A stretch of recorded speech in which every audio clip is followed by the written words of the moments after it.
Bismillahirrahmanirrahim. Assalamualaikum warahmatullahi wabarakatuh.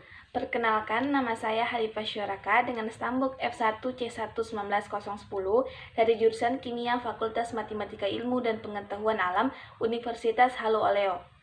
Di sini saya akan menjelaskan tentang lipid membran sel. Soal yang pertama, di samping ini adalah gambar proses transport pada membran. Jawaban yang benar adalah molekul air dipindahkan secara osmosis dari konsentrasi rendah ke konsentrasi tinggi. Nah, difusi adalah penyebaran partikel seterlarut molekul atau ion dari konsentrasi tinggi ke konsentrasi rendah tanpa melalui membran. Misalnya, sirup yang dimasukkan dalam air, molekul sirup akan menyebar dalam air meski tanpa diaduk. Nah, selanjutnya, difusi verbalitas adalah perpindahan partikel zat terlarut dari konsentrasi tinggi ke konsentrasi rendah melalui membran selektif permeabel dengan bantuan protein atau difasilitasi oleh protein. Osmosis adalah perpindahan partikel terlarut dan konsentrasi rendah ke konsentrasi melalui membran selektif permeabel. Nah, peristiwa yang terjadi pada gambar di atas adalah molekul air yang berpindah dari konsentrasi rendah ke konsentrasi tinggi, dari kiri ke kanan melalui membran selektif permeabel atau osmosis.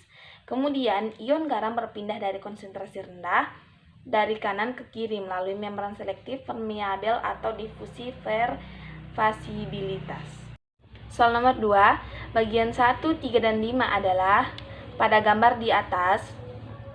Nomor 1 menunjukkan protein polimer, nomor 2 glikoprotein, nomor 3 glikolipid, nomor 4 fosfolipid, dan nomor 5 adalah protein integral. Jadi yang benar adalah B. Soal nomor 3, di bawah ini bagian sel yang mempunyai fungsi sebagai pengatur sirkulasi zat dari luar ataupun bagian dalam sel ialah. Jawaban yang benar adalah membran plasma. Membran plasma atau selaput plasma merupakan bagian sel paling luar. Di samping sebagai pelindung sitoplasma, selaput itu juga berfungsi sebagai pengatur keluar dan masuknya zat. Zat tersebut adalah zat-zat yang diperlukan oleh sel, seperti oksigen, air, zat makanan, zat sisa, dan zat yang berlebih di dalam sitoplasma, seperti karbon dioksida atau hasil sintesis sel. Soal nomor 4, perhatikan gambar proses perubahan yang terjadi pada gambar X menjadi gambar Y disebabkan oleh. Jawaban yang benar adalah A. Osmosis karena air dari larutan A masuk ke dalam bagian B karena B bersifat hipertonik terhadap A. Dalam osmosis merupakan perpindahan pelarut dari konsentrasi pelarut tinggi ke konsentrasi pelarut rendah atau perpindahan pelarut dari konsentrasi larutan encer pelarut tinggi ke konsentrasi larutan pekat atau pelarut rendah. Pada soal di atas, perubahan Y menjadi X merupakan peristiwa osmosis di mana A hipertonis dan B hipotonis. Soal nomor 5, jelaskan perbedaan transport aktif dan transport pasif pada sel, sertakan contoh keduanya. Terhadap dua jenis transport melalui membran, yaitu transport pasif dan aktif, dilansir dari Microbnotes, transport aktif memerlukan energi dan protein karena memindahkan molekul dari konsentrasi rendah ke konsentrasi tinggi atau melawan gradien konsentrasi. Sedangkan transport pasif tidak memerlukan energi dan protein karena molekul perpindahan sendiri dari konsentrasi tinggi ke konsentrasi rendah. Transport aktif berjalan sangat cepat dan sesuai kebutuhan sel, sedangkan transport pasif berjalan dengan lambat dan menjaga keseimbangan sel secara otomatis. Contoh peristiwa transport aktif adalah pompa ion, endositosis, dan eksositosis. Adapun contoh peristiwa transport pasif adalah difusi langsung, difusi terbantu, dan osmosis.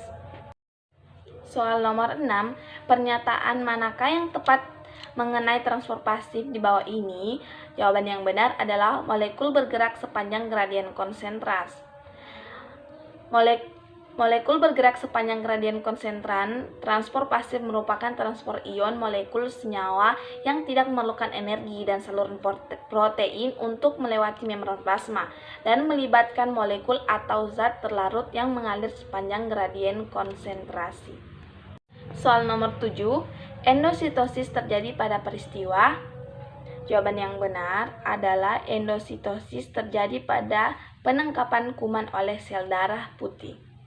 Endositosis merupakan proses penyerapan zat terlarut dan makromolekul masuk ke dalam sel molekul membran. Endositosis merupakan transport aktif. Endositosis dapat terjadi melalui fagositosis, yaitu proses masuknya molekul padat ke dalam sel, dan pinasitosis, yaitu masuknya cairan atau fluida ke dalam sel. Contoh yang paling mudah adalah sebuah proses endositosis, yaitu suatu sel darah putih atau leukosit memakan bakteri. Soal nomor 8, perhatikan gambar di bawah ini.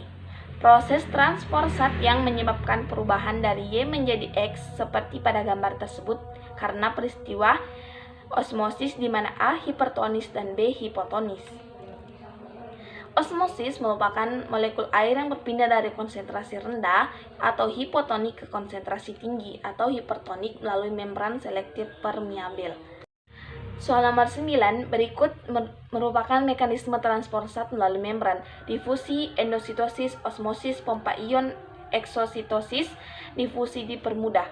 Mekanisme transport zat yang menggunakan energi adalah D, 2, 4, dan 5, yaitu endositosis, pompa ion, dan eksositosis, di mana transport ini memerlukan energi, sedangkan transport yang tidak memerlukan energi yaitu difusi, osmosis, difusi dipermudah. Soal yang terakhir atau nomor 10, pengangkutan melalui membran secara aktif adalah pengangkutan yang memerlukan energi yang melawan gradien konsentrasi. Transport aktif memerlukan energi dan protein untuk mengeluarkan dan memasukkan ion-ion dan molekul melalui membran sel yang bersifat permeabel dengan tujuan memelihara keseimbangan molekul kecil di dalam sel dengan melawan gradien konsentrasi.